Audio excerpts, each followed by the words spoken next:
Hey hockey fans, and welcome back to Blake's Takes. Today we're settling the ultimate debate north of the border. We're ranking all 7 Canadian NHL teams from worst to best chance at lifting Lord Stanley's mug this season. We've got massive organizational overhauls, generational draft picks, elite franchise goaltending, rebuilding teams, and true powerhouses. Let's count them down, starting right at the bottom with number 7. Coming in at number 7 is the Vancouver Canucks. Let's look at the reality in Vancouver. There are far too many question marks right now. The unknown health and availability of Thatcher Demko, the up and down play of star forward Elias Pettersson, and a supporting roster that flashes talent but ultimately lacks enough meat on the bone to survive any kind of chance at making the postseason. Vancouver seems to be trapped in that middle awkward ground. Should we retool? Should we rebuild phase? But it's not all doom and gloom. The asset bank is loaded. Vancouver is sitting on 5 first-round picks over the next 4 years and 6 second-round picks, and a mountain of cap space. They have good young assets with the likes of Marco Rossi and Linus Karlsson, but hopefully management can sell the rebuild and deal some older assets before the deadline. Moving up to number 6, we find the Calgary Flames. Calgary is working with a fascinating puzzle. In net, they have a potential franchise cornerstone in Dustin Wolf. On the back end, anchoring the right side of the blue line, you're looking at high-end blue-chip talent like Zane Parekh and Simon Nemec. Up front, 20-year-old Russian forward Matvei Gridin is showing major flashes, and Matt Coronado is steadily evolving. The missing piece? They still lack elite, high-end play drivers up front to dictate play against top-tier competition. Why do they edge out Vancouver? The major difference here is organizational clarity. GM Craig Conroy has a clear vision, wants to build methodically around youth and positioning the franchise to be fully competitive by the time the city's brand new arena opens up for business. Up next, at number 5, we cross over to the nation's capital with the Ottawa Senators. Ottawa expects to be right in the thick of the playoff race, but let's address the elephant in the room. The fallout from the Brady Tkachuk trade. Losing a player of that caliber leaves a massive void in emotional leadership and physical grit every single night. Combine that with the absolute meat grinder that is the Atlantic Division, and the margin for error is razor thin. Even with the roster shakeup, the weapons are undeniable. Jake Sanderson and Thomas Chabot patrolling the back end. Offensive forces up front like Tim Stützle, Drake Batherson, and Shane Pinto, plus the addition of William Eklund. Consistency is everything here. If they get steady, reliable goaltending, which has fluctuated in the past, expect this team to battle right down to the wire for a wildcard spot. Provincial rival, the Toronto Maple Leafs, are taking the number 4 spot. Missing the playoffs for the first time in 9 years absolutely stung Toronto. But the silver lining was winning the draft lottery and selecting Gavin McKenna.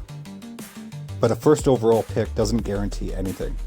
Management has wasted no time trying to clean up and reshape the roster left behind. For Toronto to jump back into the top 3 of the Atlantic Division, 2 massive things must happen.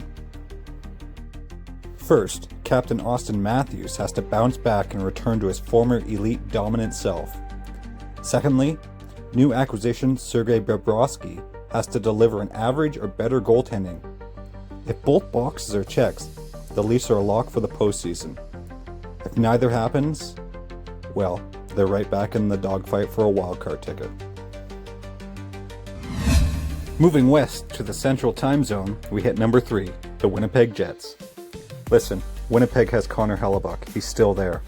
And when you possess a goaltender of his supreme caliber, he can single-handedly drag a franchise to the promised land, even if he's still hunting for that elusive playoff breakthrough. The supporting cast is rock solid. Elite offensive drivers like Mark Scheifele and Kyle Connor, Gabe Vilardi, with Josh Morrissey quarterbacking a tough, reliable blue line.